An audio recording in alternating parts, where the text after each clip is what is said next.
Welcome to the Slop Temple. We pray this video helps. You start here, open Settings and go to App Store so you can control automatic updates.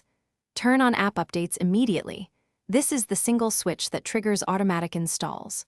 Once done, make sure automatic downloads for apps and app updates are enabled and that you permit mobile data if you want updates off Wi-Fi. You do this to let iOS manage updates without your intervention, saving time and keeping apps secure. Proceed to the next step to finalize download behavior. Now you verify conditions that let automatic updates run reliably. If you want updates over cellular, enable mobile data for automatic downloads. Otherwise, keep it Wi-Fi only to protect data.